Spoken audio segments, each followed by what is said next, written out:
السلام علیکم ورحمۃ اللہ وبرکاتہ۔ بسم اللہ الرحمن الرحیم۔ خذ من اموالہم صدقۃ تطہرہم وتزکیہم بہا، وقال اللہ تعالی واقیموا الصلاۃ وآتوا الزکاۃ وما تقدموا لانفسکم من خیر تجدوہ عند اللہ، وقال النبی صلی اللہ علیہ وسلم اخذ من اغنیائہم وترد الی فقرائہم، رب زدنی علما۔ سیرت نبوی صلی اللہ علیہ وسلم اور عبادات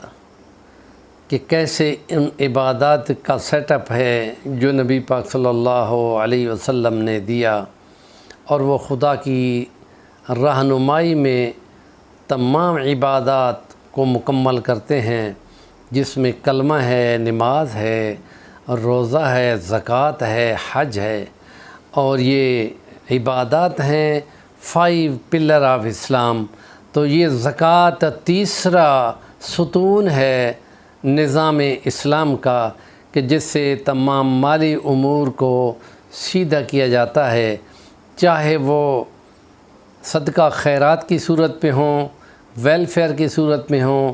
جہاد و قتال کے لیے مالی ضرورت کی صورت میں ہوں، معاشرے کو سیٹ اپ کرنے کے لیے غریبوں کی ہمنوائی ہو۔ یہ تمام طریقے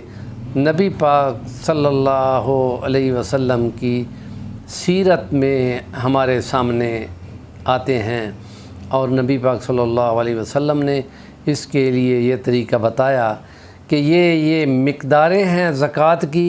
یہ اغنیاء ہیں جو ان کے پاس اتنا سونا ہو یا اتنا مال ہو، وہ ان سے لے کر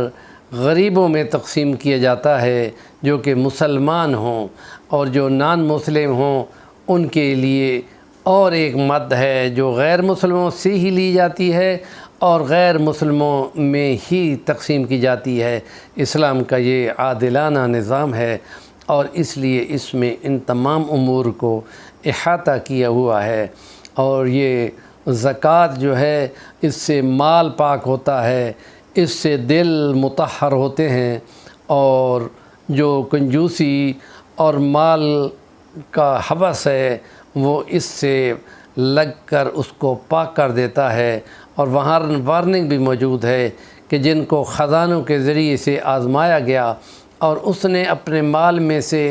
خدا کا حصہ غریبوں مسکینوں کے لیے نہ نکالا، تو یہ بھی سوچ لے کہ وہی سونے اور چاندی اور وہ تمام زیور ان کو آگ میں پگھلا کر انگارے بنا دیے جائیں گے، اور ان کو قیامت والے دن انہی سونے اور چاندی سے داغا جائے گا، اور یہ سلسلہ نامعلوم کتنے عرصے تک چلے۔ یا یہ روایت بھی ہے کہ وہ سونے اور چاندی اور مال اور خزانے وہ ایک سینگوں والا سانپ بنا دیا جائے گا، جس کا منہ اونٹ کے منہ جتنا ہوگا، اور وہ اس کے پیچھے بھاگے گا، اور وہ اس کے آگے خوف زدہ ہو کر دوڑ لگائے گا، تو وہ مال خود بولے گا، سانپ کی شکل ہوگی کہ میں تمہارا مال ہوں، تم گن گن کے رکھتے ہو، اب کہاں بھاگتے ہو۔ اور یہ گویا بہت بڑی وارننگ ہے، اور یہ حدیث مبارکہ میں بھی ہے کہ جس وقت تم زکوٰۃ ادا کر دیتے ہو تو مال پاک صاف ہو جاتا ہے، اور گویا کہ وہ محفوظ ہو جاتا ہے۔ اور اس لیے نبی پاک نے ایک حدیث میں فرمایا تھا، اپنے مالوں کی حفاظت کرو زکوٰۃیں ادا کر کے۔ تو گویا جب اس وقت زکوٰۃ اس کا حصہ نکال لیا جاتا ہے غریبوں کا، تو پھر اس مال میں خدا کی طرف سے برکت اور اس میں تحفظ حاصل ہو جاتا ہے۔ اور یہ نبی پاک صلی اللہ علیہ وسلم نے یوں ترغیب دی ہے کہ اس طریقے سے اپنے مال کو مطہر بھی کرو اور محفوظ بھی کرو۔ اس لیے ہمارے چینل کا نام ہے صفی الوانی، ضرور سبسکرائب کریں، اور کام کی بات کا آگے اس کو ضرور فارورڈ کریں۔